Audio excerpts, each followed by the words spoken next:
Bonjour à tous, nous sommes le mardi 7 juillet, voici notre point bourse. Les marchés restent toujours très hésitants, avec aucune conviction, tiraillés entre l'espoir d'une reprise économique et l'évolution du coronavirus, ce qui fait que nous avons toujours cette alternance de mouvements haussiers-baissiers, des décalages de prix la plupart du temps, comme ce que nous avons eu hier, avec un gros gap à la hausse, derrière pas de relais, des petits ajustements de position à 9 heures, ce que je vous disais dans l'enregistrement d'hier, donc des petites gestions de delta à 9 heures, ce qui fait que temporairement on est passé au-dessus des 5100, puis derrière en l'absence de catalyseurs, de relais, on est tranquillement revenu en arrière, ce qui nous a permis d'acheter dans de bonnes conditions, puisque depuis le matin on proposait un achat sur 53, donc qui a été parfaitement atteint. Donc vers 11 heures, et donc on a tricoté entre 55 et 85 une bonne partie de la journée, jusqu'à être un petit peu plus méfiant en fin de journée. Et là, on a acheté à 43. Donc vraiment une très belle séance hier, on a très bien travaillé. Ce matin, eh bien, on achète là sur 15, donc c'était la proposition du matin. On a fait 14, donc on considère que la zone d'achat a été atteinte, dans l'idée d'aller chercher 40, 45. Je place à 43 précisément. Donc on verra bien si ça passe, avec toujours sur le fond un marché qui reste haussier, gros point d'interrogation quant au potentiel. Et comme on l'indique depuis pas mal de temps, nous on considère que de toute façon il va y avoir une force de rappel importante, et on le voit bien dans cette phase-là, même. Et il y a une époque, avec un gap à l'os, derrière, on aurait eu un relais, mais du fait justement qu'il y ait ce manque de conviction, ce manque de visibilité, les marchés reviennent facilement en arrière, ce qui rend agréable à travailler, puisque quand on a des rouleaux compresseurs, c'est difficile de suivre, difficile d'acheter, alors que là, le marché retrace, donc c'est assez sympa, ça bouge bien. Donc on arrive à accumuler un bon nombre d'écarts. Hier, très très belle séance. Euh, et ce matin, ça commence bien aussi. Moi, j'ai acheté un peu sur 15-20, placé à 43. Si ça passe, ben, je m'y remettrai vers 15. Sur le DAX, on a acheté aussi, puisque on proposait un achat sur 570, donc c'est fait, dans l'idée d'aller chercher la zone des 650-660. Dans l'esprit du 45 sur le CAC, c'est 650-60 sur le DAX. Et au-dessus, on va retrouver la résistance des 720 jusqu'à pourquoi pas 780-800. Par exemple, sur le CAC, on va considérer que tant qu'on est au-dessus de 4940, on reste du bon côté. Alors après, c'est toujours à nuancer, ça dépend de l'heure, ça dépend comment on y va. C'est pour ça qu'il faut être extrêmement dynamique dans cette situation-là, d'où l'idée de s'appuyer sur les options aussi. On a une volatilité qui reste toujours élevée, et si on la regarde ensemble, la volatilité ce matin, donc on est sur juillet, bon, on peut encore regarder juillet, à la monnaie, donc autour de 5025, on est à 24 de vol, donc c'est plutôt pas mal. Et si on va chercher août, on est à 25 de vol, elle baisse pas, hein. Et si on va chercher septembre, alors il doit y avoir un peu de dividendes en revanche, donc ça peut, ouais, on est autour de 25-26, donc on voit une volatilité qui ne baisse pas. Donc il y a bien des inquiétudes, de la méfiance en ce qui concerne les semaines, les mois à venir. C'est assez logique, au vu de la situation. Sur l'eurodoll, on est actuellement dans une zone de rebond sur un 12,80-85, dans l'idée d'aller chercher un 13,15-20. Donc l'eurodoll, bon, plutôt calme ces derniers temps, avec une accélération donc vendredi, hier, avec un double top parfait.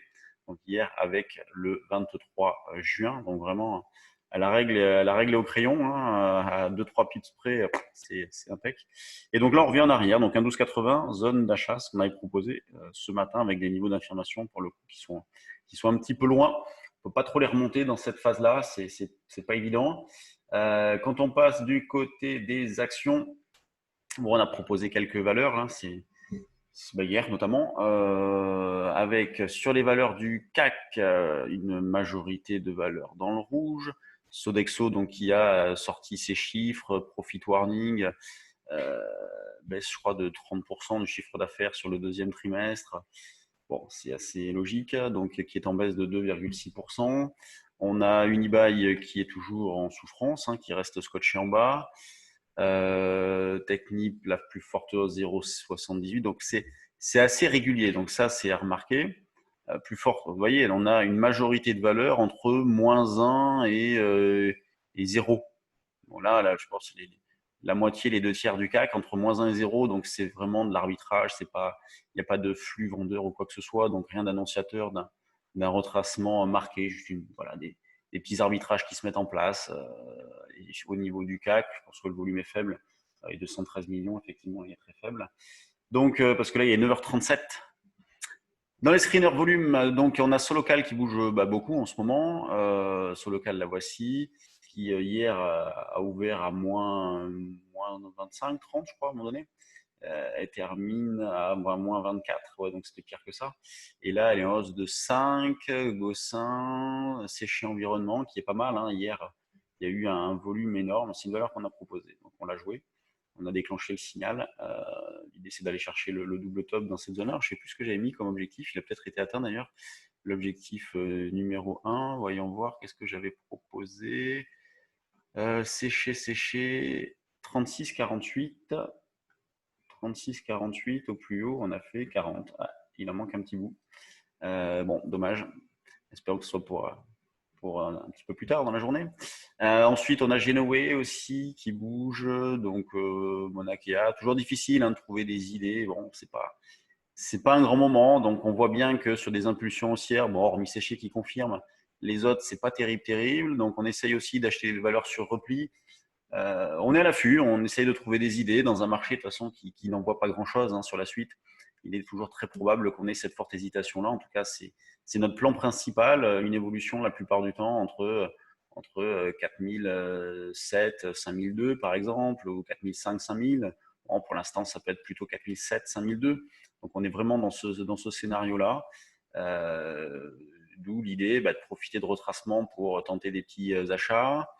Et dès qu'il y a des rebonds, on n'hésite pas à vendre, hein, on ne laisse pas forcément porter, on accumule des écarts plutôt que privilégier un véritable directionnel. En tout cas, c'est ce qu'on essaye de faire tous les jours sur le CAC.